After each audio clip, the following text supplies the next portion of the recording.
Bismillahirrahmanirrahim. Dear students of grade 9, welcome to your biology class. Today the topic which we are going to discuss is relationship between cell function and cell structure.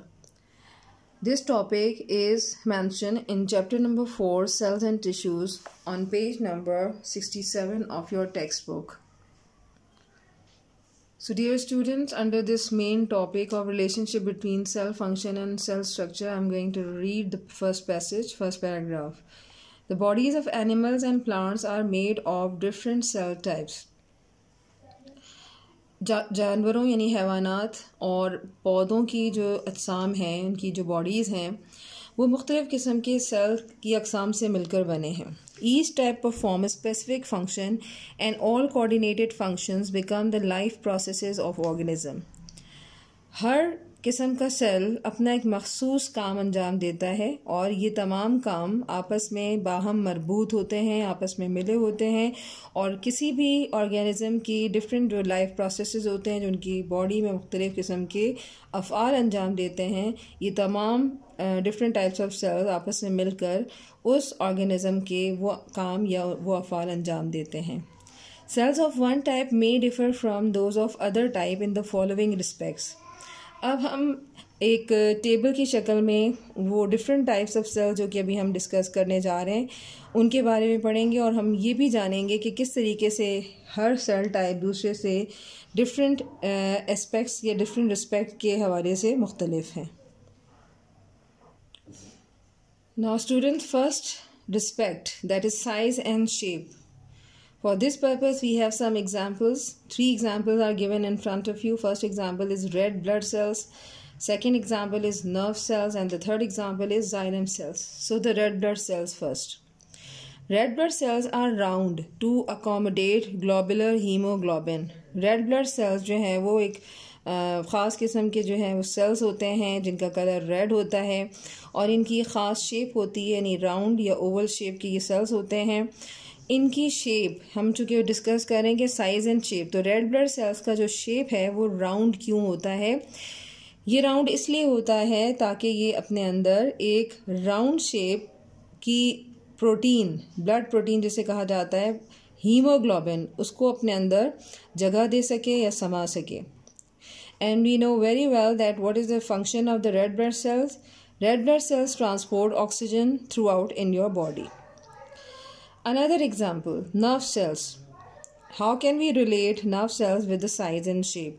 So here nerve cells are long for transmission of nerve impulses. Nerve cells जो हैं वो size के according इन्होंने बात की है. Red blood cells में shape की बात हुई थी कि वो राउंड होते हैं.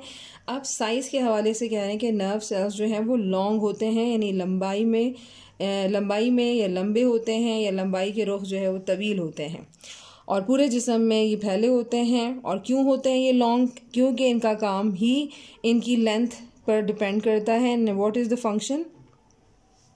ट्रांसमिशन ऑफ नर्व इम्पल्स, यानी ये आपके जिस्म में जो पैगामात होते हैं वो एक जगह से दूसरी जगह भेजते हैं या सेंड करते हैं. ट्रांसमिशन का मतलब होता है तरसील करना या पैगामात को नर्व इम्पल्सेस की शक्ल में एक जगह से दूसरी जगह पहुंचाना. नर्व इम्पल्स एक तरीके का मैसेज होता है जो बॉडी में एक पार्ट से दूसरे पार्ट को डिलीवर होता है. Now the third example is xylem cells.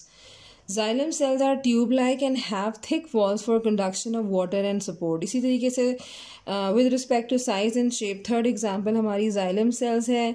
Xylem cells are present in plants.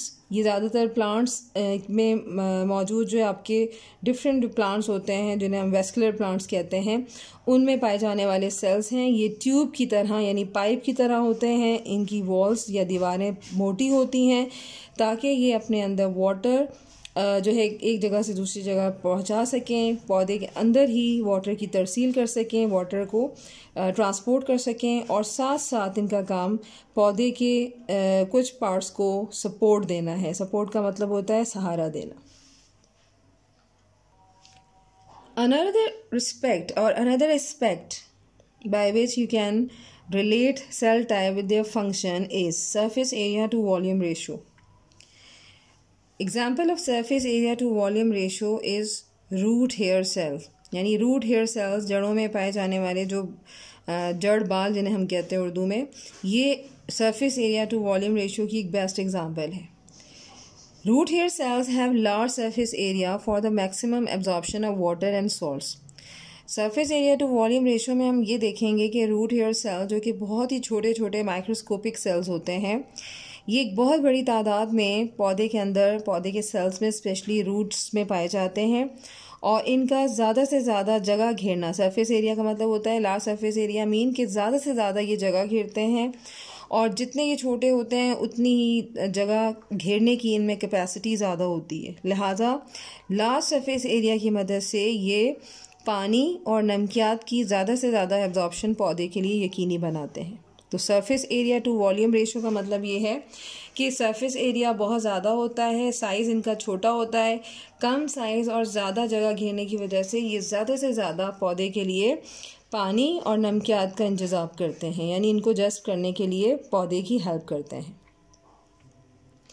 Third, respect of cell function to cell structure, यानी हम रिलेट कर रहे हैं सेल स्ट्रक्चर को उसके सेल फंक्शन से कि किस तरीके से किसी भी सेल का स्ट्रक्चर या फंक्शन आपस में रिलेट होते हैं। थर्ड एस्पेक्ट है हमारा प्रेजेंस और absence of organelles. For this purpose we have two examples. First one, cells involved in making secretion have more complex ER for endoplasmic reticulum and Golgi apparatus, और apparatus भी से कहा जाता है। Sales वो सेल्स स्पेशली जिनमें ज़्यादा से ज़्यादा सीक्रीशंस फॉर्म होती हैं, लिक्विड्स की शक्ल में कोई चीज़ बनती है या लिक्विड फॉर्मेशन होती है, उनमें ज़्यादा से ज़्यादा जो ऑर्गेनल्स पाए जाते हैं उन्हें एंडोप्लाज्मिक रेटिकुलम और गोल्जी एपरेटस कहा जाता है। इसी तरीके से cells involved in photosynthesis have chloroplast, और ज़्यादातर प्लांट सेल्स ही की हम बात करेंगे कि जिनमें फोटोसिंथेसिस के ज़रिए फूड मेकिंग प्रोसेस होता है, उनमें जो ऑर्गेनल्स मौजूद होते हैं उनको क्लोरोप्लास्ट कहा जाता है। तो इसका मतलब ये हो गया कि प्रेजेंस और एब्सेंस ऑफ ऑर्गेनल्स का मतलब ये है कि अगर ऑर्गेनल्स प्रेजेंट हैं तो इसका मतलब है वो किसी ख़ास फंक्शन को परफॉर्म करें। जैसे क्लोरोप्लास्ट का ख़ास फंक्शन क्या है कि ये फूड मेकिंग प्रोसेस यानी फोटोसिंथेसिस में हेल्पफुल होते हैं, और अगर ये एनिमल सेल्स में एब्सेंट हैं तो इसका मतलब है वहाँ फूड मेकिंग प्रोसेस नहीं हो रहा।